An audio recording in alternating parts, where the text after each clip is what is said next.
Hello, Jane. Hi, Mandy. Good to see you. Oh, it's a pleasure as all mine. Thanks for having me. Oh, thank you. Thank you so much and welcome to Creative Connections.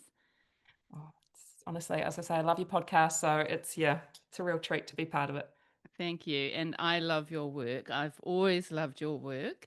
So, yeah, I'm stoked to have you on and can't wait to hear more about you and your journey. So, let's start from the beginning. First of all, you live in Wānaka in the South Island of Aotearoa. Can you tell us what you love about that place? I know that you've been going there since you were really little. Yeah, and now you Yeah. live there. So what do you love about Wanaka? Oh gosh, what don't I love about it? I think Wānaka is just so good for the soul.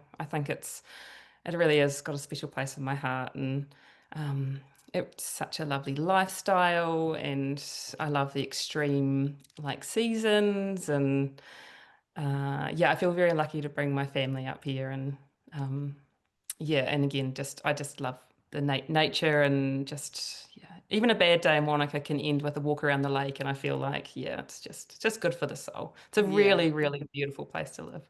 it Yeah. really is a beautiful spot. And it must have so many good dog walks for you.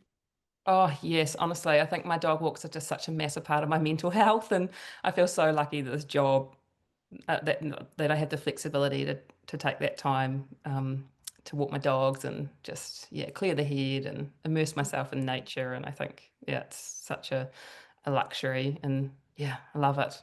Rain, Yeah, hail, sunshine, we're out. I think that's also what yeah, I mean, dogs are great for that, aren't they? Because they don't care about the weather. So, yeah, no. So I'm very grateful for the yeah, beautiful that's so walks every good. day. Yeah. And you have just come back from a 3 week sojourn in Who, Lisbon, who, who Portugal. am I? And you I with know. with a few friends, girlfriends. Yeah.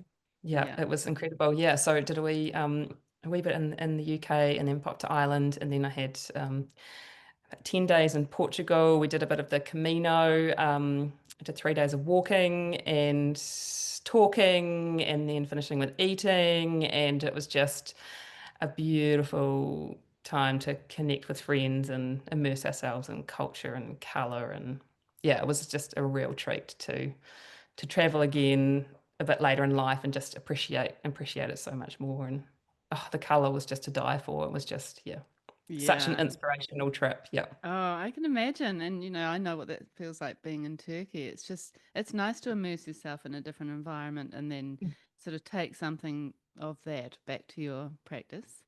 Oh, 100%. And also I think like especially even living in a place like Wanaka, it's so nice to remove yourself because well, you do feel like an absolute country bumpkin. Like, I mean, we've got a couple of sets of lights here, so to be on the tube in London or trying to navigate systems over there, but it just makes you appreciate the crispy, fresh air and the walks where you might see one person if you're lucky, and yeah, it makes you just really appreciate home. And but yeah, also how lovely to just yeah just immerse yourself in something completely different. And yeah, Mm, was so yeah. cool. Really cup filling. And I think you'll know every parent and every mum, sometimes you're pouring from an empty cup. And I think we forget sometimes that our cups need to be full. And this was an extreme way of filling the cup, but it was yeah, it was amazing. Yeah. Yeah, it's so good. Highly And recommend. Yeah, you highly deserve recommend. it. Yeah, I would love to get to Portugal actually. And do you feel like now you've got a whole lot of kind of extra ideas and inspiration for your Yeah, art? I think like because I love color so much, and I feel like I mean Portugal just they just do color so well, and like the houses just the color combinations, and then the painted downpipes a different color to the house, and then the beautiful tiles and the pattern next to this popping color. And oh yeah, that's just I can't wait to I feel there's going to be a lot of color oozing out of me. Mm, And yeah, I think just the combinations over there, they were just, yeah, it's just so cool. yeah. So cool. I love Yeah. that. And it's a little bit the same here, but probably not quite to the same extent. But we were just saying before recording, New Zealand as sort of beautiful as it is, it is quite conservative in the way we use color, especially in housing.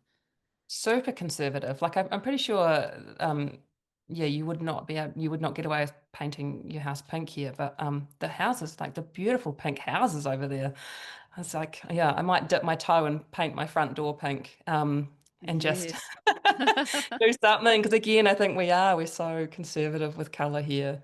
Yeah, it's quite Yeah. interesting because I grew up in Milford in the oldest villa in Milford, which was like the sort of one of the the oldest homesteads, and it was actually when we got it when I was like 3. It was actually pink, and Love that. Yeah, and we used to call it Pinks, like that was the name that we gave our house. And I it's was so so cool. embarrassed by it. It was just like mortifying as a kid growing up that I had a house The that pink was sort of pinkish. stood Like, out. Yeah, yeah, I yeah. was so No. embarrassed. And now I can't think. And we eventually painted it white, and I was like, thank God. But that's something that I would totally love. And I've noticed there are a few sort of plastered pink houses with like dark wood trim and around here. And Oh, it's so oh, honestly, beautiful. like there was beautiful pink houses that then had like, the red windows. Like I've got these old fashioned sort of like red windows, which I hate. But I'm like, it's just because they need to be next to pink to make them pop. Exactly. Like, and again, they'd have, and even the neighbors would be a different color, but it would just still all look so fabulous together. So Mm. yeah, I say, yeah, let's spice our houses up. Yeah, Yeah. let's do it. We'll start a Yeah, campaign. yeah, let's do it. Yeah. The council will love us. Yeah. And so you were born in Dunedin and then your grandparents lived in Wānaka, so that's sort of what made that first initial connection, I guess, to that area. Yeah, well, Can you they tell actually lived us? in Dunedin, but sorry, Sorry. they lived in Dunedin, but they had a holiday house here. So yeah, that was the Okay. connection to Wānaka. Yeah, Oh, sorry to interrupt. perfect. Yeah, no, that's good. Um, shall we start that bit again? Yeah, let's do it. Yeah. Sorry, Mandy. Yeah. No, no, no, I'm sorry, I got it wrong. Um, No. So you were born in Dunedin and your grandparents had a holiday house in Wānaka. So that was kind of your initial connection, I guess, with that area. Can you tell us a little bit about your childhood and how your childhood influenced your life as an artist? Yeah, born and bred in Dunedin, and I think, and yeah, my grandparents had the holiday house in Wānaka, which was always like we would come as kids for our holidays, and we were lucky enough to ski here, and then I sort of worked all through high school and stuff. I came up to the summer and worked in Wānaka, so it was always a big part of our life. But yeah, I think my childhood, I wouldn't say I'm from like an extremely creative family, but my dad is like an amazing engineer, so his brain is creative in a different way. My mum was like an amazing, so she sewed all our clothes as kids and like that, and my grandma was probably quite creative. My sister went on to do like design, so she's definitely got a creative eye and she's got an amazing taste for art as well. So I think, yeah, we sort of like all creative in our own way, but yeah, I'd have to say I'm the one that took it that step further. Yeah, you did. You Um, certainly did. yeah. Mm. And at high school, you must have been feeling pretty good about art. I mean, I have read that you got 54% in maths in NCEA, which is what I got, Which is a surprisingly. Christmas miracle. I can't still to this day. I'm like, how did I pull that off? You managed to pass. I know. I had tutoring in maths in fifth Oh, form because I was really good at maths up until fifth form and then something changed. I say it I was, do blame the really bad maths teacher, but partly, but yeah, also it rightly just so. the maths thinking was different. Like it suddenly went on to these random things which I never really got I my know, head and it was around. so stressful, wasn't it? Because it was like, if you didn't get school cert, then you wouldn't carry on to get bursary. And if you didn't get bursary, you wouldn't get a degree. And then you'd basically be living in a cardboard box. It was like this pressure to like to actually Yeah. nail the school system. But anyhow, yeah, managed to get to maths and then in school cert, and then I never did it again. Um, and then I was the first sort of student at my school, which was quite an academic school, to do 3 arts for bursary. So I think I was probably not, yeah, I was pushing the boat out a bit there, but I knew it was my lane. I knew that was, what I was good at, and or it's what I enjoyed, and yeah, I just felt like that was And so then it kind of was a natural progression. I had a really lovely art teacher, and I hear that a lot in your podcast as well about there's always that teacher that, kind of pushes you or Mm, encourages you, and it's so important, isn't it? yeah. And so she helped me do my I decided I was going to go to art school. Um, and then she sort of helped me do my portfolio to put through to art school, and then yeah, and then off I went to art school. Wow, that's amazing. And Yeah. you're one of the young ones there, which is always interesting to hear Oh, how that yeah. journey went. I know art school was a time. I think again when you're going into it so young, straight from school and um yeah, I think again I hear it so much on your podcast and it's so nice to sort of also hear that people's journeys are sort of a similar one because you sort of come out of art school sometimes and or I did and I thought, wow, that was maybe not for me or like I didn't nail that or I just felt like I got my degree in the end, but I felt like I was hanging on by a thread.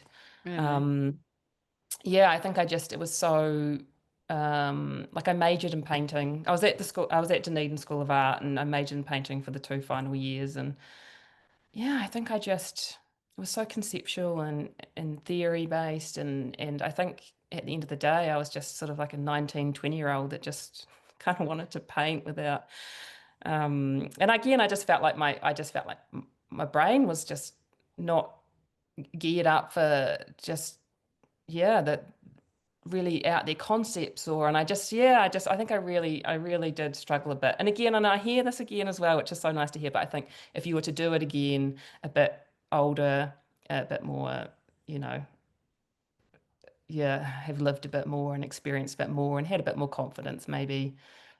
But I think when you're so young as well, when you're going into those critiques and you're not really sure if you know, what you're doing is right. Yeah, I think it did. It Mm. took a toll on me for sure. I mean, I got there in the end, and I'm proud of myself for doing that. But yeah, definitely, I didn't. I don't think I did anything art related for 10 years after art school. Yeah. That Yeah, is really, really yeah, interesting, and that is also yeah. something I've heard before. But we'll talk about that in a second. But just back to the actual degree time. Were you, as an abstract artist now, as an abstract painter, were you really wanting to go abstract at that time when you were studying? I think like I look back at one of the like a few paintings I did at art school. One actually because it's at my mum and dad's house, and it's sort of an abstract painting, and I think, gosh, that maybe was the avenue I wanted to go down. But I think again, I was just so pushed to feel like I needed to have something like a concept or I was, trying to portray something or say something. And I just felt like I couldn't do that. I didn't know how to do that with abstract art. And, I ended up actually painting massive, like sort of like big dog portraits. And I've still got one in my house to this day. And again, I think I went down sort of like this idea of like the dog as a symbol of power. And I talked a lot about that. Um, but I remember also when like I went traveling when I was younger and I had wrote down some little goals. I remember sitting on a bus in Canada somewhere and I wrote down some goals and one of them was to have an art exhibition titled I Like Dogs, full stop, the end, because I just wanted that to be it. Like without any no artist statement or just I like dogs, full stop, the end, Jane Shriffer, because again, I just felt like I just was kind of pushed in so many different directions that I just felt like I was failing at them all, to be fair. Yeah, Yeah. and I can imagine for some young people, it could be tricky that that you have to kind of really get those ideas out there and what you're trying to Yeah. communicate when you're not necessarily actually feeling it. It's a little bit like 100. at high Yeah. school, when you're trying to be sort of intellectual about it, but sometimes you might not be feeling it, but then you feel like you have to go there. And yeah, I can imagine if you're not authentically feeling it, it could be really tricky. Super tricky. And then I also think like I think in my final year I had like four different painting lecturers and you'd sort of you'd have meetings with different ones and they'd sort of say different things and then again as a 20-year-old or whatever at the time I was you're sort of like am I pleasing them, am I pleasing myself, like and they've sort of said something but they've said something different and I just think I just got again I just wasn't mature enough to go, well, this is what I'm doing and this is what, you know, this is the process I'm going down. I felt like I was trying to please everyone else but myself. And I think again, Yeah. just it was just an age thing. And I had one, Kashana Bush, who is an amazing artist. She was one of my lecturers in that final year. And again, I think I owe it to her for getting me across the line in that final year. I'd come so far, when you're like you're so close. So yeah, anywho, so that was art school, but I'm glad that I got through it. Yeah. Um, Well and it's done. also the people you meet, right? Like I think that's like anything, isn't it? It's the people that you go on that journey with that Yeah. are the things that I remember the most. And there were incredible people at art school, and I made really great friends, and that's yeah, it's good to take that high away from it for sure. Yeah, that's a really positive thing. And do you feel now as an artist in your 40s that you are actually benefiting from that time, or is it sort of coming through later and sort of being a bit of an advantage for you in some way? Um, it's interesting because I think I do truly believe that you don't need to go, like a self-taught artist has just as fabulous as an artist that has a fine arts degree. I feel like again, I think it's changing like that. I feel like back then, 20 odd years ago, again, it was like, a degree was what would get you a job, and I think now I don't think the importance is as much as it used to be, and that if you enjoy art and you start practicing art, then yeah, it, having a degree behind you. Again, there was definitely pros and cons, and I learned some great skills there in terms of like stretching canvases and doing sort of practical stuff like that, and I definitely like life drawing and all that amazing stuff that I would never have had the chance to do elsewhere. So Mm, there was definitely lots of pros, and it's probably, um, but I guess when you come out of it quite drained, I guess yeah, you kind of have yeah. that negative kind of taste in your mouth, don't you? Yeah, I can Um, imagine. It must have been yeah. quite a difficult feeling and yeah, quite a hard way to kind of start your adult career after a slightly sort of negative experience. It's the whole thing as well about being an artist, and then you sort of like again, you're not taught any of the practical life skills of actually then going out and being an artist in the real world, and there's always that stereotype of like the starving artist, and I think you do sort of come out of it, and you're like, oh, okay, well, I've got this piece of paper and now a massive student loan. Now what? Yeah, yeah, Um, so again, when you're so young, it's such a wild thing to kind of yeah. navigate it. Yeah. And so you didn't really return to painting for 10 years, Yeah, it which was a is long a time. long time and it's kind of sad in a way, but then I guess it gave you space to explore other things. So you did go traveling, didn't you, in that time? I definitely went traveling, and I worked in sort of different jobs. A lot of them were sort of like people based and customer service based. I think that's sort of my lane in life as well. And then I did work in a really cool job in Canada where I sort of worked in this shop for this amazing family, and I kind of got into sort of visual merchandising part role in this shop. I had really beautiful windows, and so I'd actually go in and sort of paint. Like I'd paint like a Christmas theme or something in the window, and then I'd do this beautiful, like put all the stock in the window and do a beautiful display. And I think that again was a really nice way of having that creative outlet. Um, that I knew I had in me. It was just again, I just didn't know how to let it out really. Yeah. So yeah, it came, and then yeah, I came back to Wānaka after I'd been overseas for quite a few years, and I got a job sort of working in a tourism company type thing, and realized very quickly that that was not for me. um, and then there was an opportunity came up just through someone that knew someone. It was actually my cousin who knew someone who was leaving the local gallery called Gallery 33. And again, living in a small community and you hear these things, I just sort of went in and said, I was looking for a job. Um, and then, yeah, I got a job at Gallery 33, which I think was a massive turning point in my whole career. Yeah. I can Um, imagine. like those sliding doors moments that you sort of, and so then I got a job managing Gallery 33, beautiful contemporary gallery. I still adore it to this day. And I was just immersed back in the art scene. Yeah. Um, And were you like, ah, I've come back home? Yeah, it felt so nice because it was again, it was a mixture of that sort of customer service, which is what I'd been doing, then mixed with what I love. And I curated beautiful shows, and I dealt with all the artists, and then I dealt with people that loved art, and it was just this beautiful. And Gallery 33, I feel like it's got a little bit of something for everyone in there, and it's a gallery that it seems sort of like it's just nice to be in, and Mm. um, so yeah, I really, really loved that. And yeah, I loved dealing with artists and what a unique bunch of people. It was a bit like herding cats sometimes, as I'm sure you'll know, Mandy. Like, Yes. like getting everyone, to get work together at certain times or whatever. But yeah, it was a real joy. And I guess it kind of, yeah, it did. It got the spark Mm. again How for amazing. art. Yeah. And that I just love that kind of job. I mean, it's kind of up my alley as well. You know that, and I worked for a little while in art collective, but it's just it's a neat environment being surrounded by like-minded artists, really.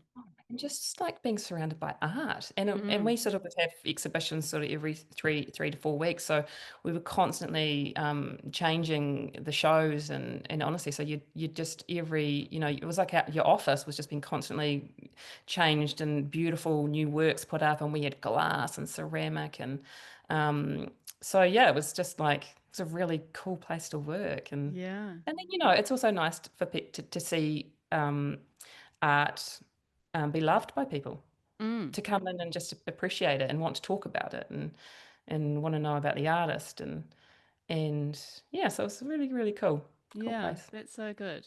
And it feels like it was, the universe was kind of placing that sort of opportunity in front of you so that you could return to your own Yeah, practice in some way. How I did that think actually so. how did that actually happen? Yeah, so I think it was just yeah, I think like I say the planets sort of aligned and again I think it was one of those moments where you like just got to push yourself out of your comfort zone and throw yourself in there um as the person that could actually do that role. And again, I'd been out the art scene for so long, but so yeah, I think someone, Peter and Norma, who were the directors of the gallery, gave me that opportunity um, and saw something, obviously in me that I again was probably doubting myself, but yeah, and again, I'm super super grateful for that. Mm. And then it was through that job that a lovely art collector used to come in called John, and it was a big part of what was called the Aspiring Art Awards in Wānaka, which is a really amazing art awards here, which is a fundraiser for a local school, and it's become really big. And he was behind that, and he was looking for a guest artist, and he knew that I had kind of started dabbling back in the art scene, or in the garage, dabbling in the garage. And he, yeah, sort of said, would I be interested in being a guest artist at this show? And then that was, again, it was another someone giving me an opportunity to to get a body of work together. And Yeah. what an amazing opportunity that was. How good. Would I have ever got Yeah. out, would I have the paintings ever got out the garage if I hadn't had someone saying, yeah, we want to we want to put your work up Mm. on a wall. We Yeah. believe in So you and we we believe in you. we love Yeah, what you're totally. And doing. Yeah. I remember saying yes and then basically having like a mild panic attack that night, being like, oh my gosh, like what have I done? Um, but again, I think we'd done an exhibition at the gallery. It was a Christmas exhibition where we all the artists painted on like a MDF shape and just for fun. Um, the staff all did one just for fun. So when we put them on the wall, and um, and mine sold, and then again, I think that was a sort of a little, Yeah. here we like a wee confidence boost, and then yeah, John came along with that opportunity, and then it kind of all snowballed from there. That's so good. And it just goes to show in a way that, surrounding yourself in some sort of artistic community or some environment where there are these potential opportunities is really important, I think, for people starting up just to get those kind of opportunities instead of hiding yourself away, it's harder. But then to be kind of out there and in amongst it, you know, it's Oh, more it's likely to so, happen in a way. oh, 100%. And it's so important. And it's even if you're just putting yourself out there to put yourself in like local exhibitions or it's so important because again you don't know who's watching or looking or and yeah, it's a hard thing to do sometimes, but yeah, like you Mm, say, and in being in sort of, I mean, I was so lucky that I was just immersed in this art scene that, um, I was really lucky to get those connections, yeah, so good. which, So I'm really fascinated to know what you were making to start with. So is it the kind of similar to what the work that you're making now, 10 years later or 13 years later? oh my gosh, it's so different. I think every artist looks back at their older work and sort of like cringes. Um, but I started off really quite flowy and drippy and again a bit colourful. I've always been in the colour corner, but I think yeah, and then even as my work sort of started to sell more, yeah, it was still had this kind of, yeah, it's hard to explain. Like I would use a mixture of acrylic and oils, and I'd use brush and palette knife, and they were still sort of textured, but yeah, I always sort of had like drips going down them, and um, they felt quite loose. Whereas now I feel like mine are really quite rigid, and again, I think my over 13 years, and it's by no, it not. There's never been a point where I've thought I'm going to do this. It's just been an organic change. Mm, Just again, just more painting, more painting, more painting, and then the more you do it, the more you sort of I don't know, something seems more natural, or like the palette knife became my thing. Like I ditched the brushes and I just became a one palette knife girl, and that was a big change. And then I just also went straight to oils. I ditched having sort of like the acrylic base and just went straight to the oils. Um, but I think also that is also representation of my life. I think like pre-kids, my work was sort of quite loose and flowy, and then when I was sort of like thrown into motherhood of like routine and the sort of relentlessness of it, I think my work yeah. became very quite blocky. And so yeah, I mean, It's it's just interesting, been an isn't it? organic, yeah. Yeah. And were you thinking at the beginning, I just need to paint, like I actually do want to start painting again. How did you get over that hurdle of thinking, feeling like you lacked confidence in that area and you weren't sure of yourself? How did you get through that and what were you actually thinking before you started painting? I think I had that real burning desire to move paint around again, and I think the beauty of just painting in your garage is, and not like you don't have to show anyone. Like you can just have that creative outlet. Go in, like I'd go into the garage after work when I was at the gallery, and I would just paint. I'd put my music on and I'd just give myself a couple of hours. And I was in a pretty like dingy little garage with not much natural light, and but it became my space and it became my little creative outlet. And I would just go in there and do it. And it was never like, when you take the pressure. When you're just doing it for you and it's not to make money, or it's just to actually just enjoy the process and just to put paint to canvas again. Yeah, I guess it just was a something I just felt like I needed to do and that I wanted to Mm. do. And when you Um, started painting, were you like, oh my God, this feels really good? yeah, it felt really good, but then obviously then you have all the wobbles of like, oh gosh, that's really shit, or like that's like what is that like that, like we all do, right? And but I think if you just sort of enjoy the process and try not to it's just like you just move the paint and enjoy, I just put my music on and Mm. there's no pressure, and then yeah, slowly but surely I guess I just kind of yeah got sort of my style, and yeah. Yeah, you got going. And then those initial kind of affirmations were very helpful, I imagine, to get you going. And do Yeah. you feel like you had always been interested in the process of painting and the medium of painting? I mean, it feels like your works are very much process driven and, what you can do with paint. That seems like a part of your practice. Was that something that was appearing when you were younger or at university at all, or did it just kind of come out later? I think it just kind of came out. I think, um, yeah, I mean, I think you go into it not really, like, again, you're not taught how to paint at art school.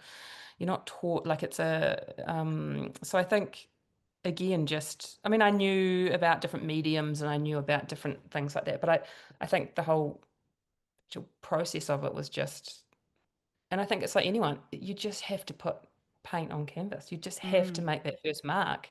You just have to just allow your mind and your hand to have some sort of connection and just put it down. And I still think that to this day. I'm like, you just have to, yeah, just yeah, start. just Yeah, get into it. just So get for into it. for someone who has never seen your paintings before, how would you describe them? Oh gosh, the mind of a crazy lady is probably I they just, again, they're colourful, they've got a lot of texture, um they're again I think I'd say they're quite blocky. Um they're they're I guess for me they're compositionally I'm always trying to find that balance between light and dark. And so yeah, like honestly, Mandy, I don't even really. Like, people always say, "What do you do?" And I'm like, I sometimes don't know what I do, but what I do is trust that my head and my hand have something going on, Yeah, and I just, I just allow that to happen. yeah, You know, absolutely. like it A- is. I don't go into it trying to represent something, or it's not. I'm not in there. There's no, you know, I just, yeah. The painting is the painting, mm. and I just allow myself to do it. Yeah, and Yeah. I mean, they are so beautiful. I absolutely love them. I'd love one for my house one day. Oh, you're kind. Yeah, you're No, but kind. they are beautiful. They are beautiful paintings. Like they just are. I mean, nobody could dispute that. And I just love the way that you. Oh, there's so many things I love about it. Actually, I love the organic way that the paint things happen with the paint, which probably you don't necessarily expect or sort of plan for. Um, and that sort of sharp line of the palette knife, but then also sort of contrasting with real soft, kind of blurry parts as well, which almost feels like a abstract landscape sometimes. Yeah, I think so. I think sometimes people do see sort of like abstract landscape, and I don't know why. I guess in some ways, I think nature's such a massive inspiration for me, and I think like Mother Nature is the color queen. And again, I get to walk down beautiful rivers where it's like there's turquoise and blues, and then there's mossy greens, and it's just there's just color everywhere. And um, I think I also love.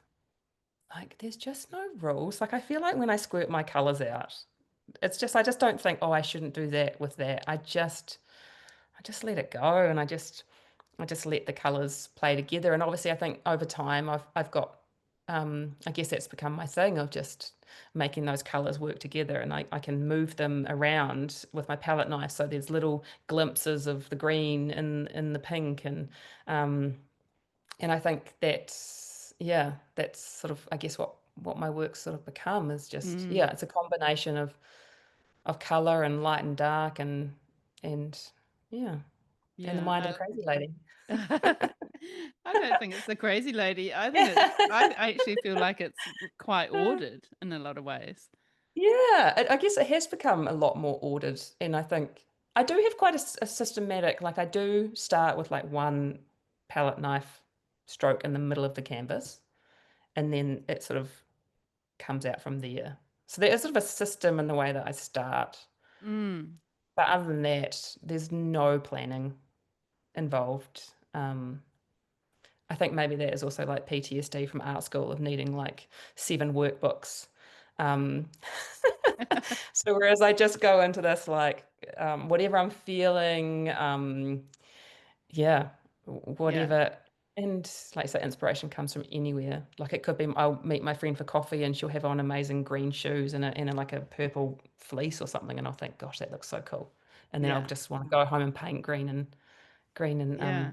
purple. Yeah. I guess it is quite, I mean, you could say in a way that you're a bit of a colorist. And even the sort of color field painters, I feel like you could almost, you're sort of heading towards that kind of group of artists as well.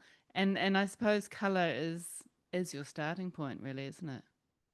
Oh yeah, 100%. I think color, yeah, that is my I mean, it just really sparks joy for me.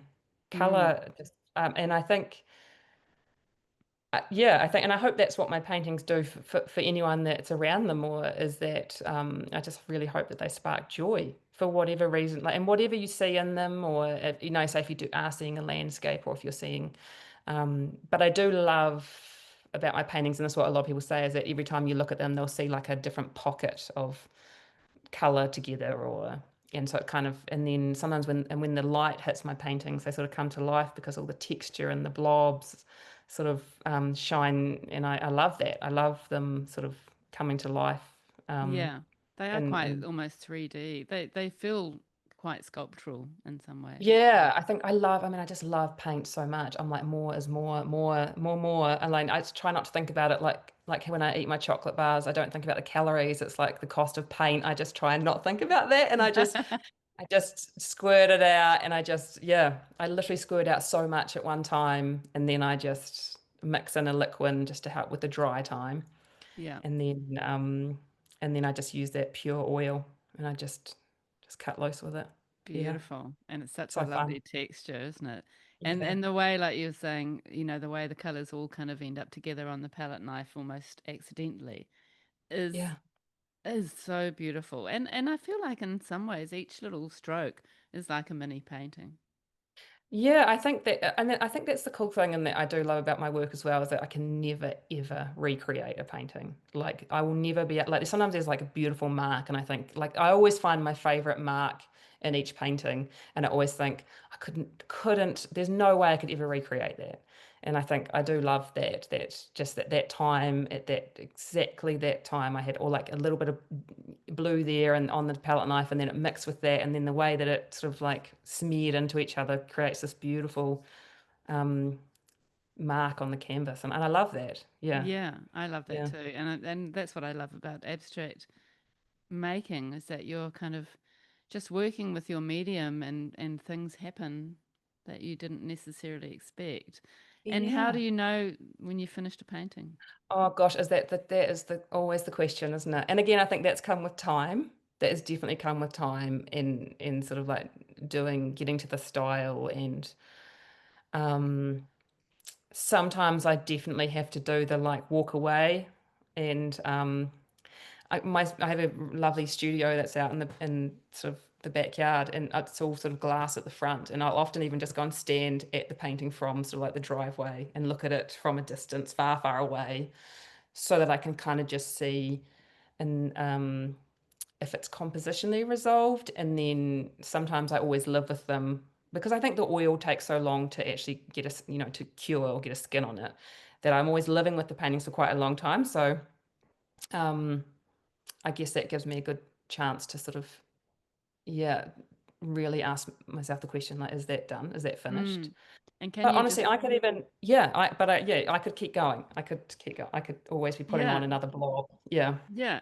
And so you can, while it's still not completely dry, you can add little bits if you wanted to.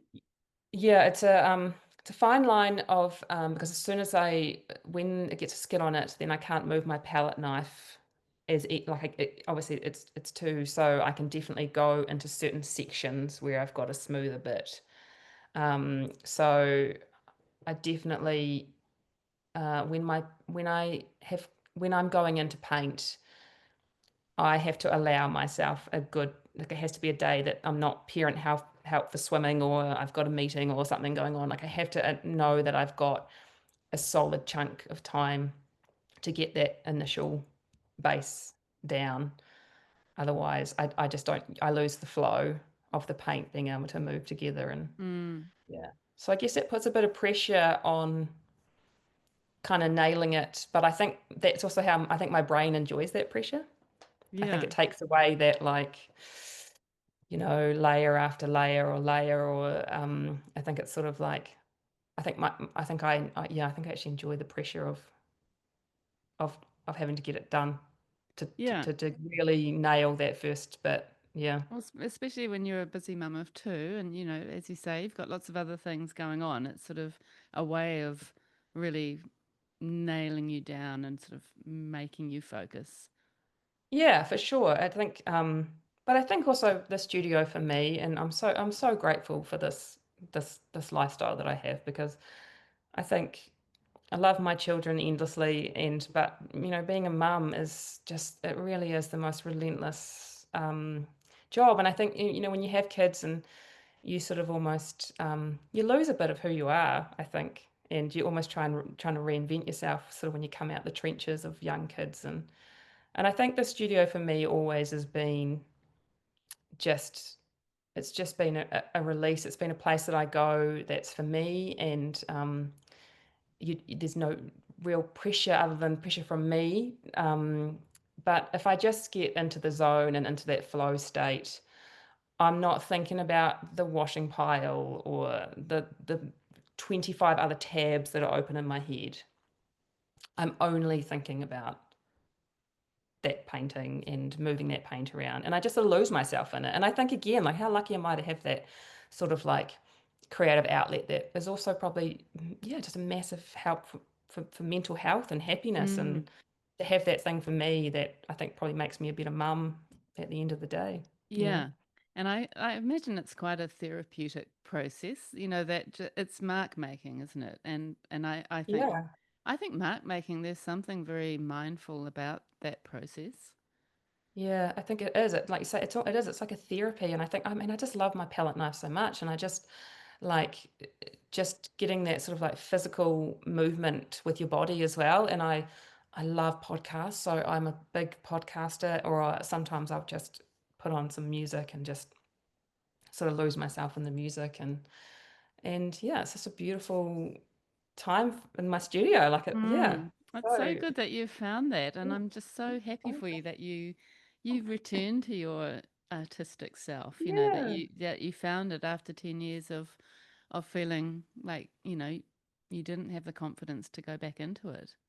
Yeah, it's so cool, isn't it? And I think people like, when people sort of ask me what I do, I'm like, I'm living the dream. Like, there's not a day that goes by that I don't have absolute gratitude for also the fact um, that I can be a mum and I can do what I love, like my passion out the back, but also, that helps me support my family and that I'm also there for every sick day and that I don't have to stress about the school holidays and I can be there for the assemblies and the parent help and I think yeah that for me that's where I feel super lucky that I've got a really nice balance between being a mum and then mucking around in the backyard. Yeah.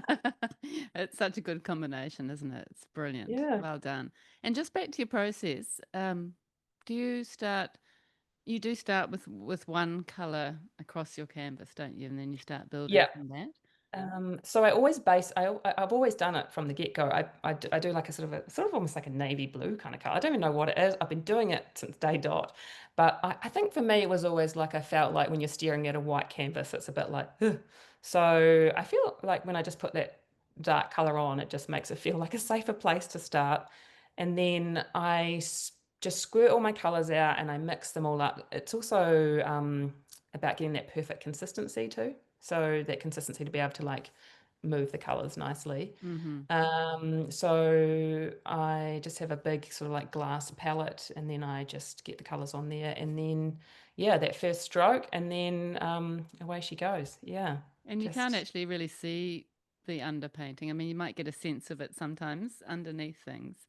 But yeah. have you ever thought about, doing a hot pink or some I other know. Yeah, I know color? I do. Like I've done some lighter colors before, I think, and then um yeah, I just don't know. I think it's just become my yeah, I don't know why it's just become my thing. And so Mm, that's your um signal to get that's started. my signal, like we're ready to rock and roll. Yeah. And Yeah, there's some days, woohoo. when yeah, when you feel like if I haven't got the time to start a full painting, or then I'll just prime all my canvases so that they're ready to go, and they're not in that they lose their scary white state, and they've got that yeah, just again, Mm, don't know why it just has started that way, and it just seems to have carried on. yeah, I love that.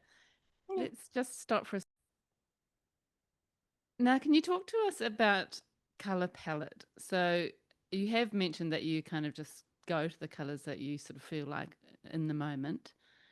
But are you thinking about, a series sort of, an actual body of work and how those pieces speak to each other, or are you thinking of each individual painting sort of as its own piece?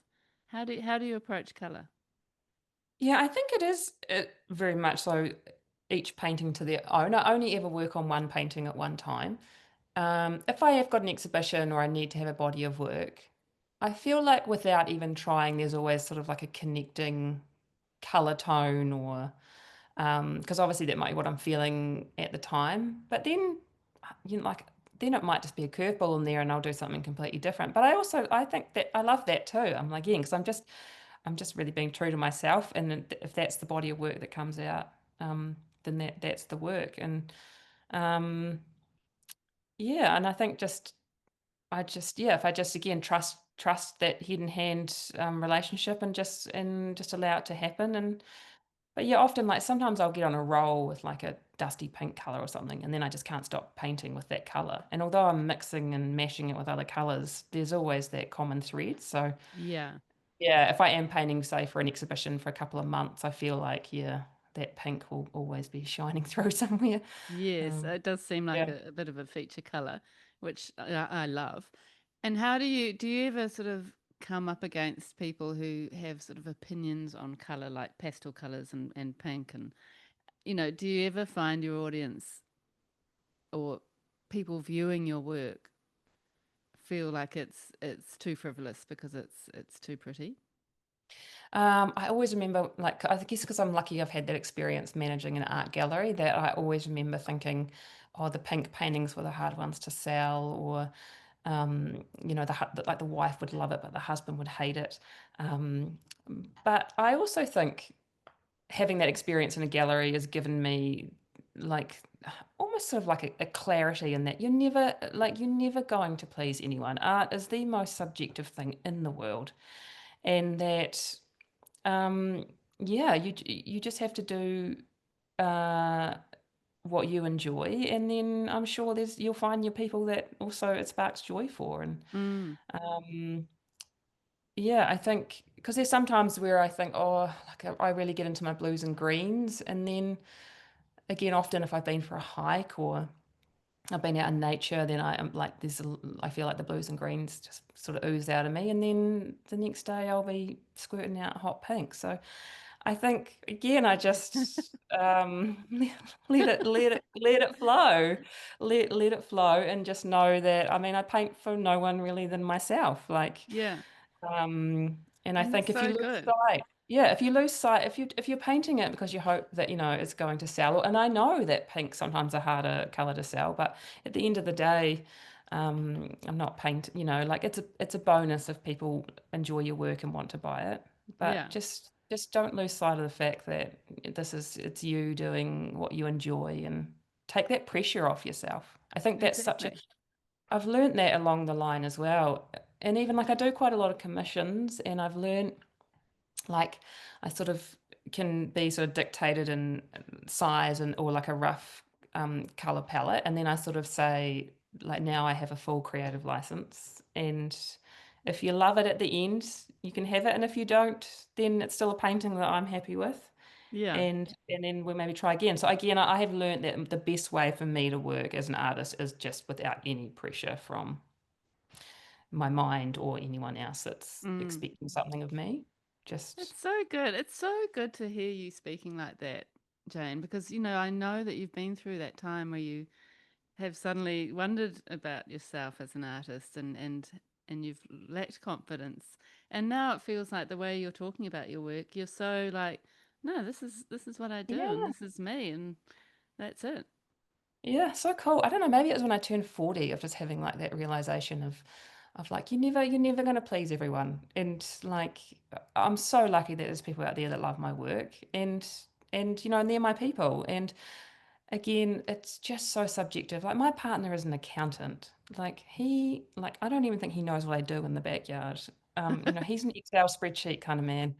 Um, so yeah, I think I think we need to worry less and just and more play, I think. Yeah, Yeah. so good. Love it. And I wonder if you would ever consider, doing something quite monochromatic. So you've still got your sort of signature movement and texture and form and shape and composition in your works, but making it even like just sort of black and white, or even the idea of matte and gloss, or just kind of combining. Have Can you ever imagine working like that? I honestly I think the thought of even painting in black just sort of makes me um tense up. It's so funny, isn't it? Like I feel like um I do have a burning desire sometimes to go back to um sort of it's hard to explain sort of my dog portraits, but they were like quite dark and like I've got a big Alsatian head in my house that I've had it since art school. It's kind of like my guard dog. Um, and I sometimes think, oh, it'd be nice to go to dabble back maybe and something. But again, with lots of artists talk about this as well. I feel like you get to a point in your career where like your work is recognizably yours, and I feel like that is also such an amazing thing to get to as an artist. For someone to walk in and go, oh, you've got a Simon Kahn, or that's a Michael Tuffery, or that's and I think um, I feel like people will be like, oh, I saw one of your paintings at someone's house, or like recognizably mine. And I think, um, but then I also think, oh, it's so great to, like you say, just always play, just try and like just allow Mm, yourself to there's no harm and dabbling in something giving else. something a go. And And I if feel you've like, got that itch, scratch it. If there's an itch there, just scratch it. You don't have to show anyone. Just, you know, exactly. And yeah. then if you don't have that itch, that's totally fine as well. That's totally fine as well. Like keep on doing what is feels natural Yeah. and just enjoy let you enjoy, I guess. Yeah. Mm. So it is very interesting, isn't it, when people respond to abstract work, and some people find abstract work very confusing and confronting for whatever reason. And I have read that you overheard one day somebody saying my 5-year-old could do that, which is yeah Mm, mm, is such a sort of, you hear that a lot. You do hear that, people react like that to simple form mm, or mm, abstract mm. or whatever it is. So, first of all, how did you handle that? And then how does that make you feel?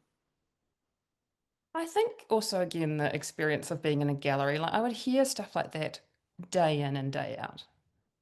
And that would be like to a J.S. Parker or a Michael Smithers, or I don't know, or like a really well recognized New Zealand artist or something, and then someone come in and go, oh, like I'm going to go down and get some masking tape and do like what J.S. Parker did, and so again, I think I think um, I got so used to those comments, but also I think I ended up leaving the gallery um, when decided that I sort of wanted to throw more of my energy into my own work. I guess I also think I could never have sat there and sold my own work. I think again, like when you know that you're people wouldn't know that that's the artist, sitting behind the computer at the gallery.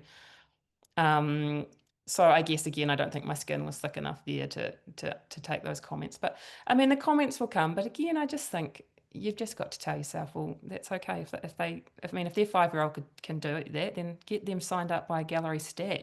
Like. Exactly. And I've also had some comments about like I love it. Like my titles are really important to my work. And I had a woman once message me to say that she really liked my work, but she thought my titles were really unsophisticated. Really? And and again, yeah, and I think, oh, that's all fine. So they're not for you, like that. Obviously, my work's not for you then. And if the title's that important to you, um, then it's Find not for another you. But artist. find another artist, yeah. And I think again, it's just you've just got to remind yourself that, yeah, there's there's always going to be comments like that. It's in anything you do. You know, you cook Yeah. someone's steak wrong as a chef, you're going to get a comment, you know. So, Yeah, true, but it's true. just, yeah, you know, like those people will be those people. But And it's normally yeah, people who don't understand art or don't 100, understand, creativity. 100%. And I don't think like say even my partner, like I remember when I first started and I brought him into the studio and asked him what he thought of this painting I'd done. And like his brain has just is so lineal that he just his response was I like blue, you know, and that was like his response. And I remember just thinking, okay, cool, like on your way. And I've never asked him again.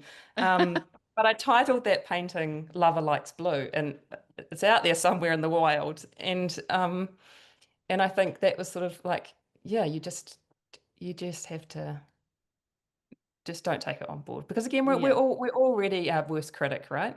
We're that's right. already and the voices in our head are already giving us an absolute time, aren't they? So you just gotta just trust that that person is someone that likes a photorealism landscape, and that's cool. Yeah. That's what floats their boat.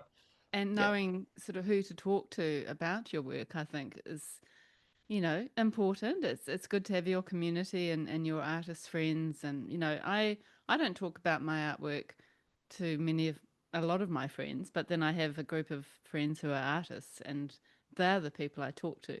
And every now and then I've mentioned this one particular friend who's very artistic and he never approves when I use things like collage and stuff like that. And but then for some weird reason I do kind of want his approval, like because he is so opinionated. I it's like trying to please your dad or something. I'm just kind of craving that sort of final like Yeah. affirmation, which I am trying to Yeah. let that go. Like that's ridiculous. It's so funny, isn't it? And I feel like, again, it's almost like you want this sort of critique, but at the same time you don't. But you, like, I often send a painting through to my sister, and I'll be like, "Is this rubbish or is this?" You know, like, because again, I feel like when you're in the throes of it and you've been painting for 7 hours or whatever, and you're just like, you're just not sure what you're up to.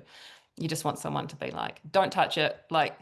Yeah, it's Step great. away from the painting, like you've Yeah. great, you've nailed it, or that blue, there's too much blue, or, you know, like so. Again, I think, yeah, like find your people, find your cheerleaders, and just yeah, surround yourself with people that support you and build you up, Mm, and they don't need to like your work. Sometimes, like I've probably got friends that don't like my work, but they appreciate and support that I have worked really hard for 10 years to get to where I am, you know?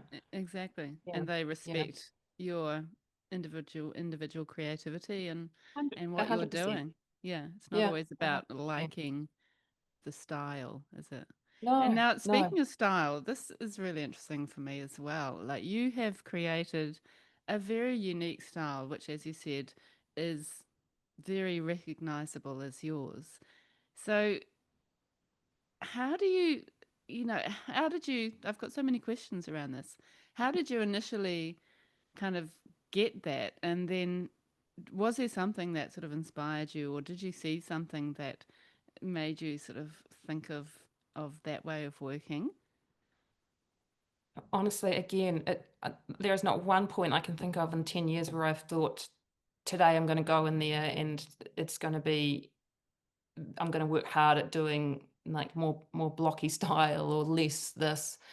I think honestly, it's been just a really organic journey of me just, and again, I can't explain why my brain, like what part of my brain says that that's the way that it was going to go. But again, I've just allowed it to just Mm. become me. Yeah. And it's so you, and it's so like it's come from within you, and that's what I love about abstract work too. It's not influenced Yeah. by, like you said, some lemons in a bowl. It's just something that has come from within, and Yeah. you're expressing it in whatever way you feel is the Yeah. right way. Feels the right way. And I think like for my work as well, the way that I title my work is like a visual diary for me. So I can go back through each painting that I've done, and I know exactly where I was at that time in my life. So it could be like something about what I was eating when I was pregnant, or a fight that I'd had with my partner, or um, anything. Toddlers throwing food everywhere, or and I love that for me because it's like I look at that painting and I think, oh yeah, like I was in the absolute throes of toddlers and and I love that for me because it's not for anyone else. Like, I think my titles often throw people because they might look at it and go, I don't understand why that's called, I don't know, winner chicken dinner, or food is better throw in, or but for me I'm like that it's not for anyone else but me. Yeah, And it's I think marking again at the it's very moment. like yeah, exactly. And I think because I'm not a writer and I'm not someone that keeps a diary, but my paintings are essentially a journey through life and every moment and every hurdle. And because I think that's what my paintings are. They're just a representation of me at that time and whatever was flowing on the day. Yeah. Yeah, I love that. Can you give us a few other title examples? They're so good. Oh gosh, honestly, I think there's so many. Oh my gosh, there's lot. I find sometimes I feel like I've gotten to sort of my like when my podcasting days, or I'd really try and work on like mindset and stuff. And so there's quite a few like, you can change, you can't change the wind, but you can change your sails. Or but there's lots of I just did one recently called Mum Guns because I was doing something, I was carrying some heavy gas bottles, and the man was like, oh, I'll take them to your car for you. And I was like, oh, don't you worry about me, mate. I've got mum guns, and again, like that, the person, like but it was a friend actually purchased that painting, and it was quite on point because she's like an amazing, really fit woman. So, um, oh, there's all sorts. Yeah, you can't smell the flowers from a galloping horse.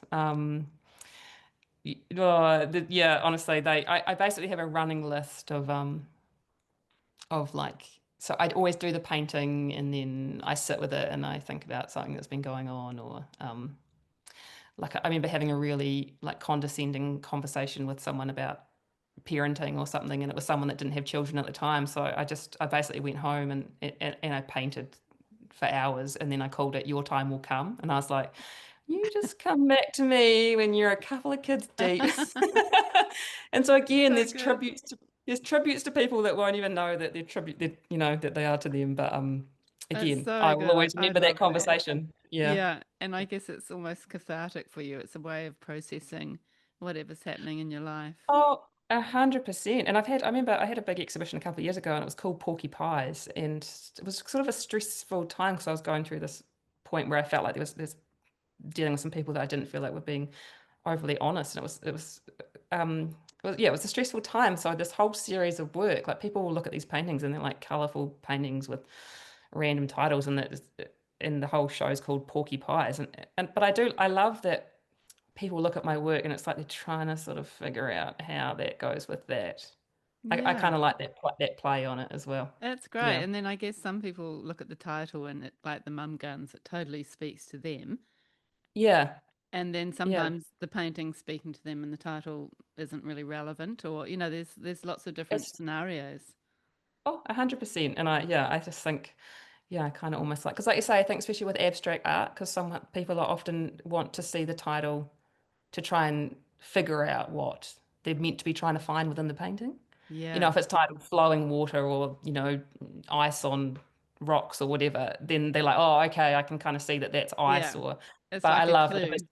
it's like a clue of what they should be seeing, because, people try and always trying to find what they should be trying to find within the abstract work. Mm, So I kind of like that play on, like if it's called, chip sandwiches, then they're like, what are yeah. what's she They're talking about? trying Yeah. to find the chips in your Trying to painting. find the chips, yeah, within the bread. Yeah, yeah, yeah, I know. Oh, that's Yeah, I so love good. that. I actually need to think about titles for the work that I'm doing here. I'm not really Yeah. feeling titles, but yeah, it's quite an interesting one. I have to think Yeah, about it's an that. interesting it is an Mm, interesting one as well. Because again, you can also go with just untitled as well, because that is but again, it's purely it's for my own. mm, Yeah. Like yeah, there's a one out there called Love Your Bubble, and that will always take me back to those lockdown and stuff. We were forced to love our bubble, stuck in a bubble. yeah, And I always think that painting I did was at that time. Yeah. yeah, yeah. And Do you ever find that sort of things going on around the world, especially at the moment with sort of lots of terrible things happening, does that kind of come into your either your titles or into your work in some way?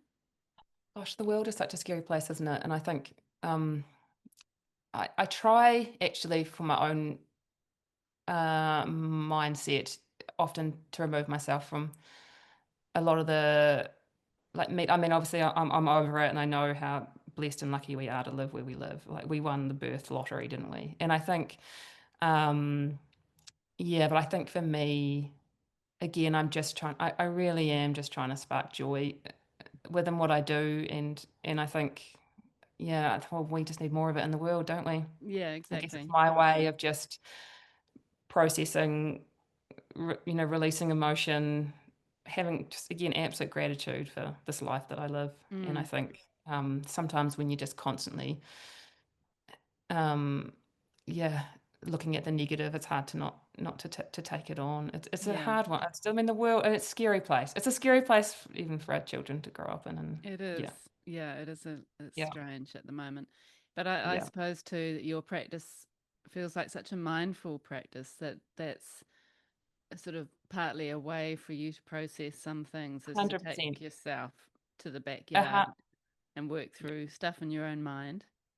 100%. It's like it's like a meditation, I think, for me. Like it really is because um yeah, it's just such a lovely way to just to lose myself Yeah, I can in imagine. creativity and paint and sometimes I like even it like sometimes there's a few wiggles in my paintings now. Like that's kind of a thing that happened maybe like last year. And again, it's so I was actually when Tina Turner died, and I grew up with Tina Turner and I love her music. And I just put on her greatest hits in the studio and I just absolutely cranked it. And I just started painting, and then my body just said, just wiggle. And I just wiggled with the paint, and it was just kind of like this, like, and then I was like, oh, that's fun. And then, so again, it's just moment, time, just what the body, the head and the hand, and just Yeah, allowing myself to just lose myself in it and just yeah, not think, oh, that's silly, I shouldn't do a wiggle. That's not what I do. But just allow it to yeah. just to happen. If you're Yeah. feeling it, let it go. Yeah, love Let that. it go. And it's a really interesting one too. This is sort of part of what I was trying to get at when talking about your style. It is so unique, and you've created something really, yeah, very, very you and very individual. What would happen if somebody was like, "Oh, cool, I'm going to try that. I like that. I'm going to buy myself a palette knife, and I'm gonna make a Jane Shriffer." And how would you actually react if you saw somebody working in a really similar way? Oh, look, well, again, I think I would, I guess I take it as a compliment to really, if someone wanted to recreate my work. I mean, no, like no art is it's it's original, but people take inspiration from everywhere, and um, I think it actually kind of happened. A friend's mum sort of loved my painting, and she sort of did something so quite similar, and I thought, oh, good, like good, great, good for you. You're obviously, you're getting into the creative outlet as well, and so again, I try not to take anything on as again, I take it as a compliment, and um, yeah, and Mm. don't overthink it. To be fair, Yeah, yeah. and I guess, even though somebody's responding to your work, or you could say copying, they're still going to bring something of their own to it in a way. I guess you could see it like Oh, that. 100%. I think I mean, I can't even recreate my own paintings. So, yeah, go for it. And I mean, like the palette knife is a beautiful tool. And I think there's so, it's people paint with palette knives in so many different ways. And Yeah, um, I just, yeah, yeah, great. Keep going. Like, yeah, go for it. more art, the better. Yeah, Yeah. totally. Oh, I love that. Such a good attitude. And do you ever feel, I mean, you've had your period of not wanting to paint. Now that you're in the flow of it, do you ever feel unmotivated or sort of stuck or like sort of over your process? Or do you ever have those kind of negative feelings that you need to Oh, manage? oh yeah, 100%. I think imposter syndrome is probably something I've battled with for a long time. And if it wasn't for the galleries sort of like helping me direct, pricing and stuff over the years, I mean, even though I did it as a job, I could have priced someone else's painting in a heartbeat. But when it's your own, I just can't, I just found it really, really hard. Um, but I think, yeah, I think that's it. There are days, of course, that you're not going to feel it, and I think that's okay. And I think you also need to allow yourself to have those days. And if I do have those days, then I might just like do a bit more of the admin stuff, or just prime canvas, or um, because I mean, when you do have your own little art business, you are jack of all trades too. So you'll know that it's a balance between the actual painting and then everything else. Like my partner, who's an accountant, like he tells me I'm hands down his worst client because it's just like like receipts that are not where they should be and things coming out of different accounts. And I'm like, I'm here to paint the paintings. Like, Yeah, the planets aligned us for some reason together so that you could do the exactly. paperwork. That's your area, my love. Um, that's your area. That's not my avenue. But again, I'll just, um, yeah. Again, that with time you learn that's okay. Like it's Mm, okay to not be producing all the time, and that you need to have those breaks as well to just like refuel the tank. And yeah.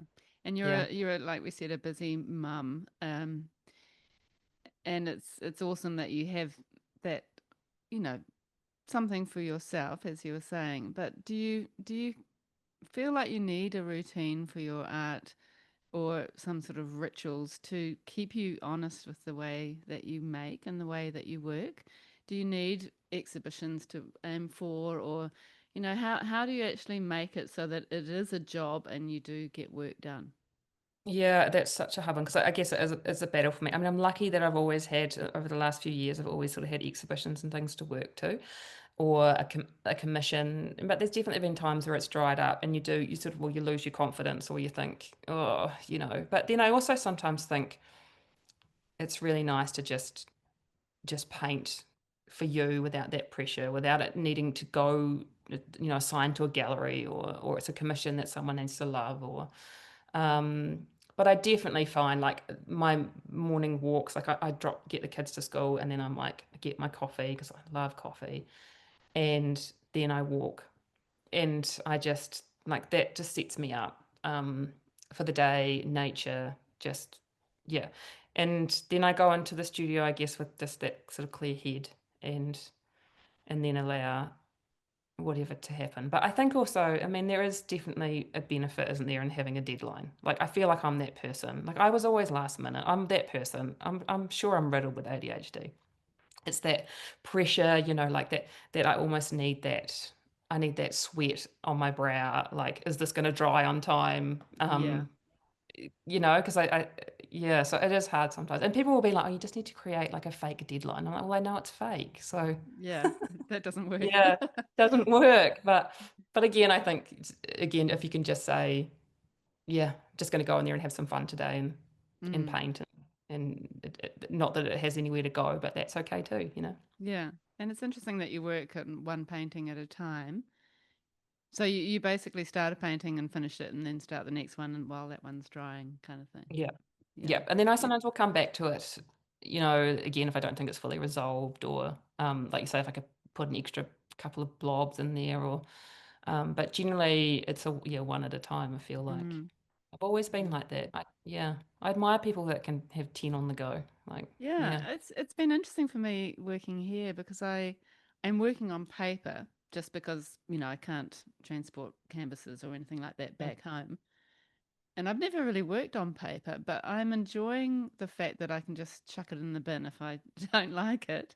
You know, Yeah, yeah. I don't have that Yeah. sort of same pressure of always creating a final, work that's going to be sort of hung Yeah. up on the Or that wall. massive outlay of cost.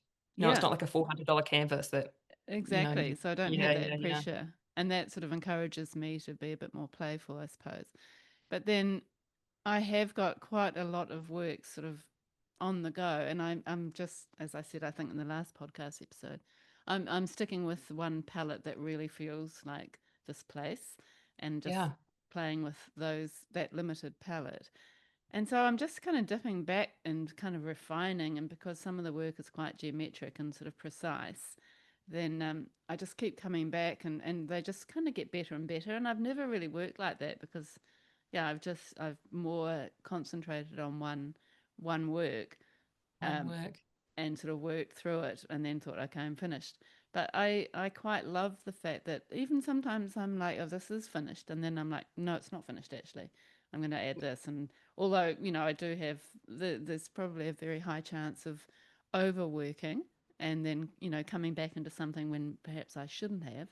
But I do enjoy having a whole bunch of works that are just kind of sitting up. I've just stacked them up on the table, and I'm just kind of looking at them all and seeing them as one Yeah, almost. that's so cool. And it's so cool because again, they're almost like there is a family, and that's a really cool way to work as well, I think. Like when you've got like, when you do have them all there visually, and you're just you're touching that one a wee bit and then fiddling with that one. And I just think yeah, it's a really cool way to do it. I definitely do have those moments of like turn that painting around. Like, when something you're looking at and you're like, oh, if you feel like it's just not resolved, or like it's going to end up in the excuse my language, but the F up pile is what I call it, the ones that go to die in the corner of the studio. And I think Yeah.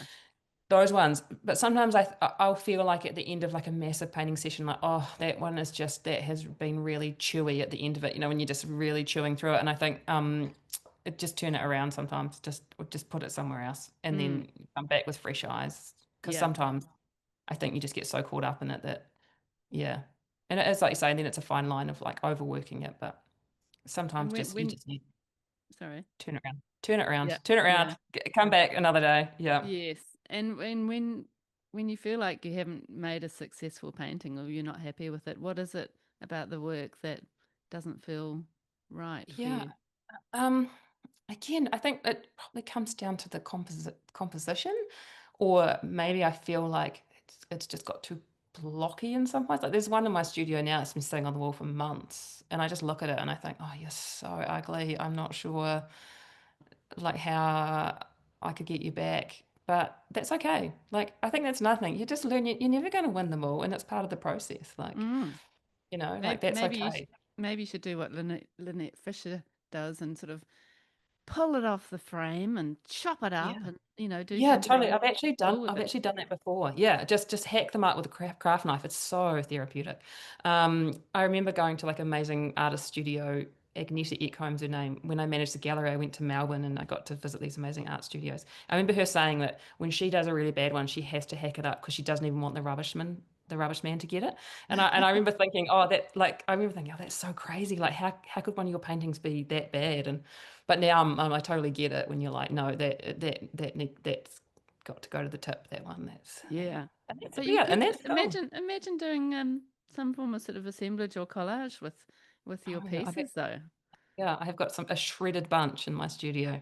Could be cool. It could be something to Yeah, think yeah, about. yeah, Yeah. yeah, Yeah. yeah.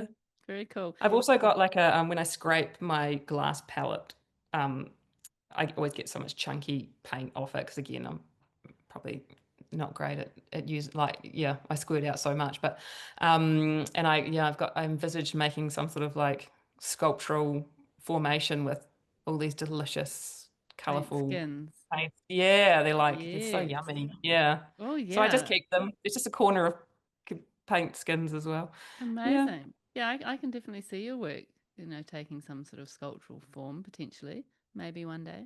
Just yeah, going into a slightly different range with the same kind of feel, but different. yeah, yeah. Who knows where the Jane Shriffers are going to go? Exactly. Yeah, It's yeah. exciting. So, let's just have a pause.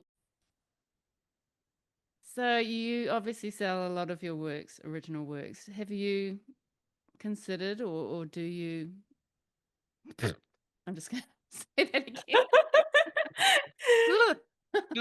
We got Okay. this. And so you are clearly selling a lot of original paintings, and I imagine that's a big part of what you do. But do you also make prints of your work? Because I can imagine them coming up quite beautifully. I've thought about it. I've just never gone through with it. Um, I've actually thought about maybe possibly just doing prints of like actual like details or like zoomed in sections of a painting. Like, Yeah. I always have there's always that one like stroke or mark that I love, and I think, oh, it'd be cool to kind of blow that up. But I don't know. I've always worried whether like the text, like I feel like the textural part of my work, I just wonder whether that would be lost. But I guess it's something yeah, I should dabble Mm. in. You Or should. try, yeah, try. A friend of mine's actually got like a cool printer, so I have thought maybe I should, Yeah. yeah. I guess it's I also think, just nice to have that price point as well, isn't it, of your work? And yeah. And it's something that you could just sort of, it could tick along and you could sell without too much input off your website or, yeah, maybe in some galleries having some prints or maybe that could open up sort of potential for showing just your prints in another place, potentially. yeah, I love the yeah. idea of blowing up parts of it and having, Yeah. and even like Well, I just really love as well small. then, yeah, small, but also like I love that then like it doesn't sort of like devalue the original painting in any way. Yeah. Not that I think it does. I guess I came from that gallery background where people used to think that, prints would devalue, which I'm not sure is the case at all. But I think again it just would mean that no that the original painting really it would be just a little tiny chunk of it that you'd never really know where it originally came from. Yeah. I really Mm, love that idea. yeah. And then, Okay, Mandy, I'll try. I'll get onto that. do Yeah. it and I'll buy Yeah. one. Yeah, you're on. You're on. But it's just an interesting way of playing with scale I mean, I worked alongside print art for a little while this year and seeing what they can do with their machines, you literally feel like you're actually looking at the original artwork sometimes. Yeah, that's amazing. And I think you're right. I think it's come a long way, isn't it? So Yeah. yeah, I think yeah, I need Yeah. to maybe try something different. Mm. And you Yeah. do work in circles sometimes, don't you?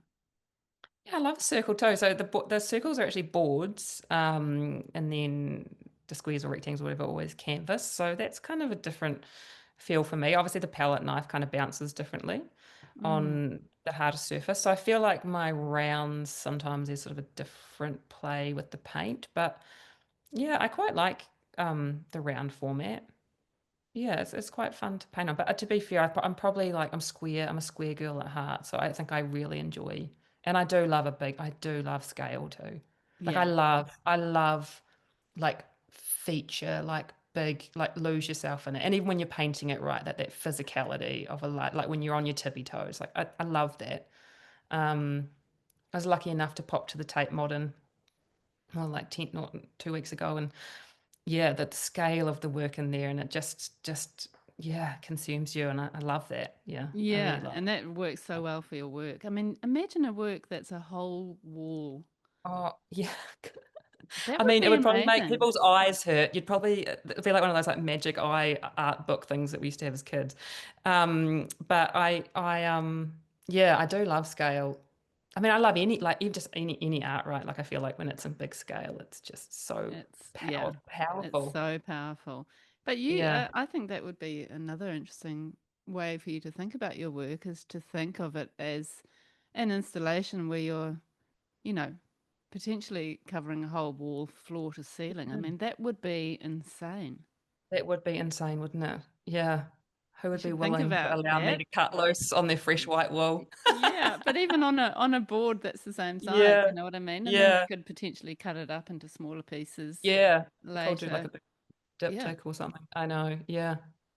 I Yeah. think you Oh, should look Mandy, into that. you're getting there's a lot you're getting the Oh my God. yeah, getting the Get it. ideas going here. Yeah. Yeah, well you inspire me and I just love your work so much. I feel like yeah, there's other places that you could take it, which would be super interesting. Even It's imagine fun, it isn't on a it? ceiling.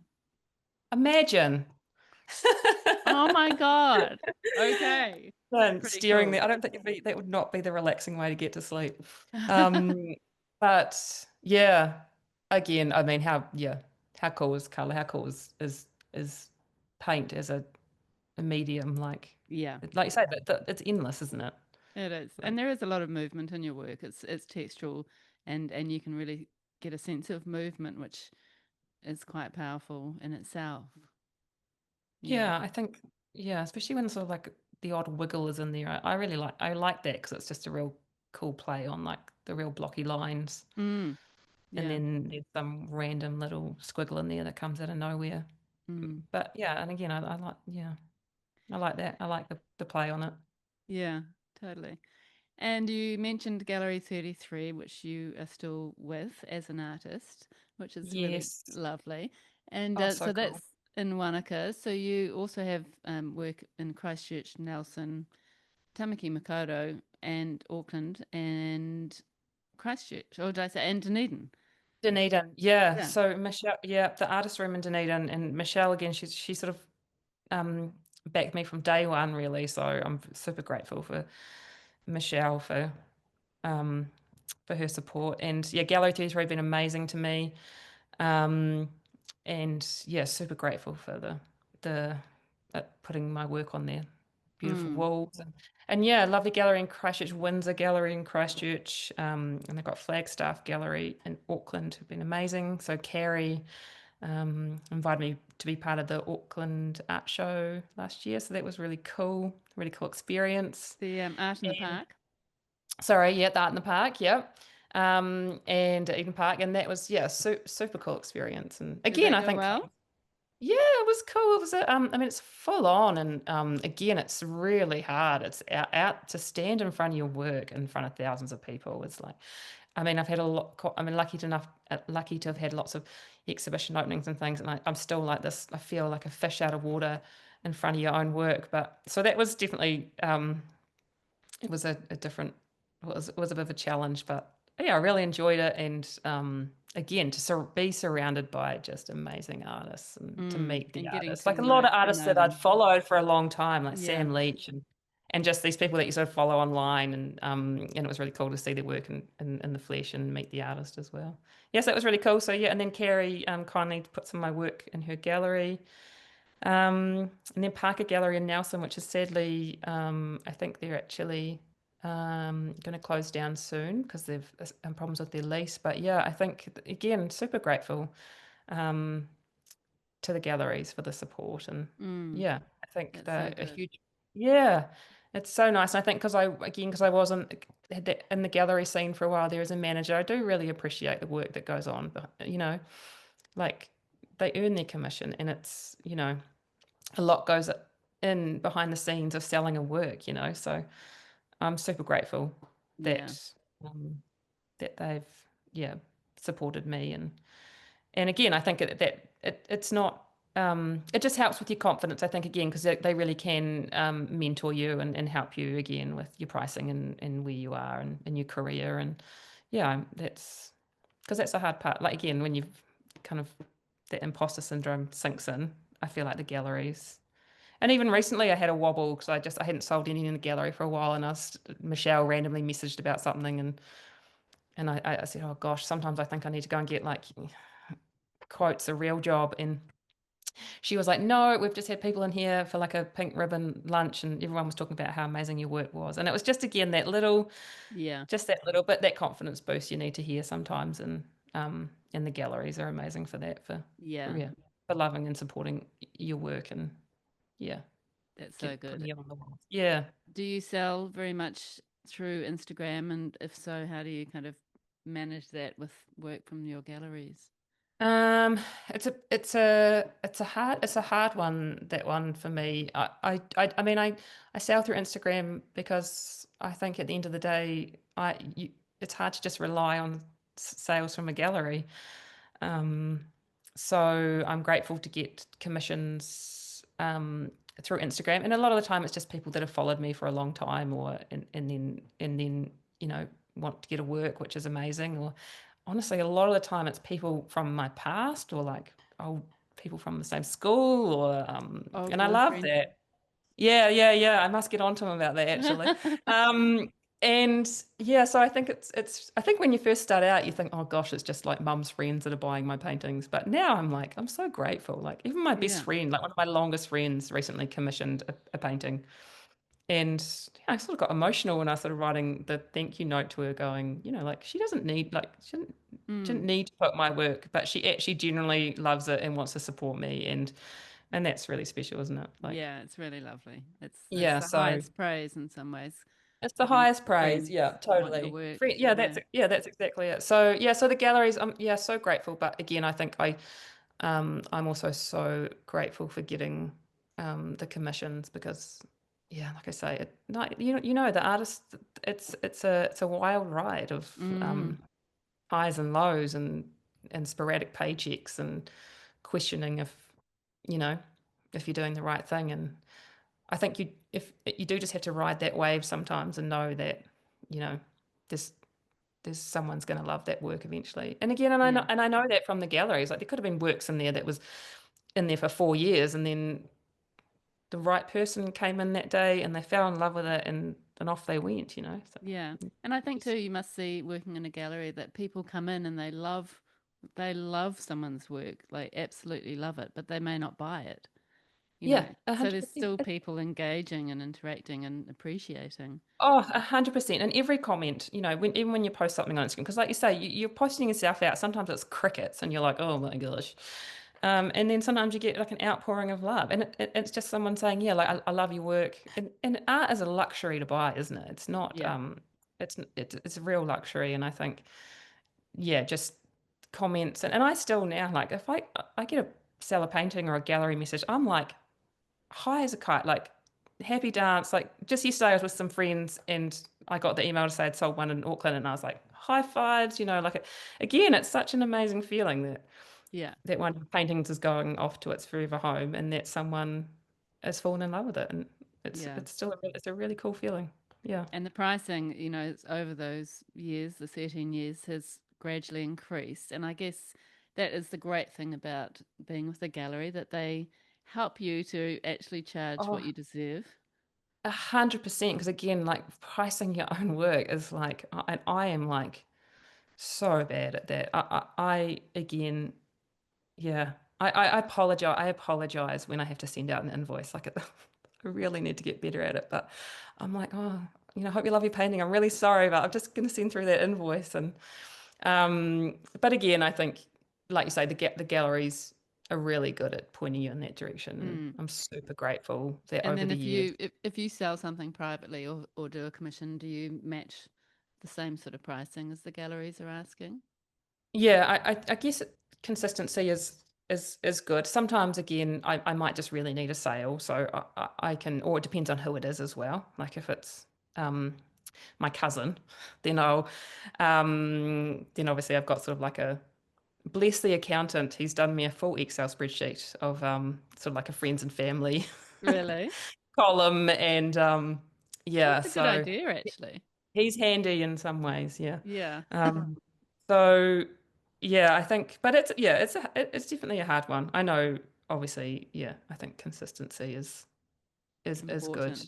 It's important It's for the important. galleries, from the galleries' perspective as A well, I hundred think. percent, a hundred Yeah. percent, and and then yeah, like I say, it is like the value, the painting, the values in the painting, and yeah, Mm. yeah.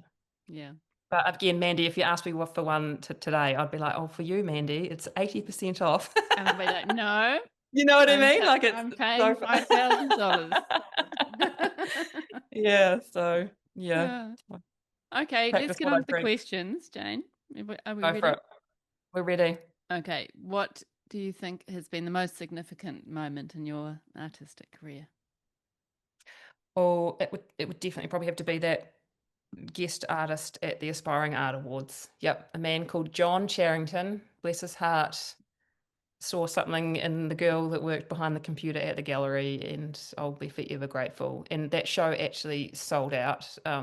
So my first ever exhibition was a sellout, and yeah, I think that it was just um, it was the start of again the confidence I needed, Yeah, and yeah, just that opportunity, someone giving you an opportunity to say, yeah, you need a body of work by this date, and we're going to put it on the wall with these price tags. And again, the directors of the gallery at Gallery 33 helped me with my pricing, um, and yeah, just a real a leg up, an absolute leg up for me. Yeah. yeah. and quite Yeah, a pivotal moment, just as far as massive. how you see how you saw yourself. 100%. Yep. A Mm. massive. And also, John, he was an amazing man. He had an amazing art collection. And so, yeah, he actually purchased a painting. I think he actually purchased Lover Likes Blue. So, I Ah, there think, you yeah, go. I know. There you go. So, yeah, so that was also really special that I knew that I was, yeah, this Jane Shriffer was hanging amongst some incredible artists. So Yes, well it's done cool. and Cool well when you're starting deserved. out. Yeah. And what would you say? I mean, you did go through such an interesting sort of beginning of your adult life with your art. What would you say to your younger artistic self? Oh gosh. Just don't give up. Like you say that it's such a being an artist is such a roller coaster, and there's there's some real highs and lows, but just you just got to hang in there. You've just really got to trust that if you keep making art, like inspiration always exists. Well, it's like Picasso has that saying, inspiration exists, but it has to find you working. Just keep playing, just keep moving that brush or that palette knife, or just enjoy what you're doing without the pressure of where it's going to go. Because I think once you take that pressure off your shoulders, then yeah, really beautiful stuff can happen. Mm. And yeah, I would just say, yeah, you can do it, Jane. Like, yeah, just believe in yourself. Yeah. Would Mm. never in a million years have thought I would be where I am 10 years ago. I would just never. That's so But great. So yeah. fantastic to see. Yeah. I almost Mm. feel like I need to say, I'm so proud of you. But, Oh, thanks, Mandy. I'm not going to be that condescending, but yeah, No, it no. is great. It's That's great going to to be my see. next painting title. Mandy said it. Proud of you. Yeah. I did a Um, podcast. Whoa. yeah, yeah, yeah. Yeah. And what is the most challenging part of being an artist? Oh, well, again, I think it's that imposter syndrome. I think that is kind of like that devil on your shoulder sometimes, and and again, I think just the sporadicness of paychecks sometimes as well. Like I think that it's hard, when you've got kids and a mortgage and like I remember when we actually went to go and get like a mortgage and the bank loan guy like looked at me and I think I was on maternity leave at the time. He said, "What do you do?" And I was like, "Oh, I'm an artist." And he sort of was like, it's almost seeing him write down like zero. Like Yeah. we'll give her zero money for her. And again, I think like you say, I still struggle to tell people, oh, that I'm an artist because it feels like sometimes it comes with that like, oh, okay, cool, good for you. Yeah. But again, just now I've kind of got to that stage in it where yeah, I think people are probably envious of my lifestyle and what I get to do. And if I can show my kids that if you stick at something long enough and you just keep hanging in there, you can turn your passion into a job. And that's like, how cool is that? You know? That's right. That's such a great model for your children to, get into something you're passionate about and to Yeah. believe in yourself. And, Believe in yourself. you're, Yeah. you're such a fantastic role model in that way. Oh, I think they're still bamboozled by the fact that like I think they've actually said to me, "Do you actually make money coloring in?" And I'm like, "Yeah, I do." How cool is that? They'll have a whole different appreciation when they're older. I think so. Yeah, Yeah, I think so. totally. And yeah, And I'm what lucky. artists inspire you? Are there any abstract artists in particular?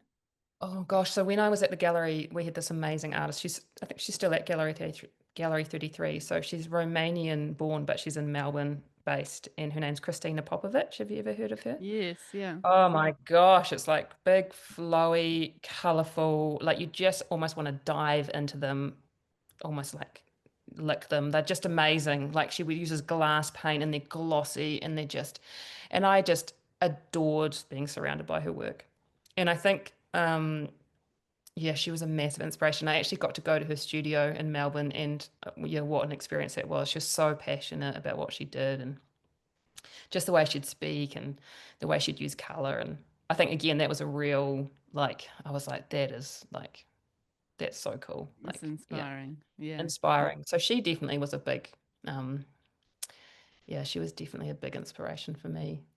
Again, I think she was sort of got that fire in the belly. Yeah, Mm. And got you yeah, thinking. Yeah. got me So good. thinking. Yeah, Yeah, Yeah. and yeah, just really passionate, Romanian. You can imagine the way and she'd talk and like she's so cool. Yeah, Mm, really, really how cool cool. lady.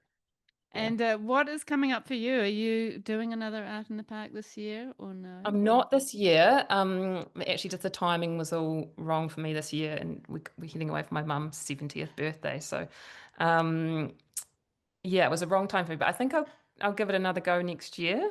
Yeah, and then I've got a few group shows coming up, which I love. I love a group show. Um, and then next year I've got an exhibition in Dunedin and I think another group show at Gallery 33. And yeah, I'm just going to Yep. keep on keeping on. Yeah, you've got a solo exhibition I think it's solo in Dunedin next year. It might be a duo, but I at think yeah, I think it's like the artist room, it's is the it? artist room. Yep. Yeah. So Oh, yeah, so great. that's cool. Always nice Yeah. again to have that something to work towards, Yeah. and And yeah. So do you ever participate in the art shows like Auckland Art Show, Wellington Art Show? no, so the art in the park was my first one.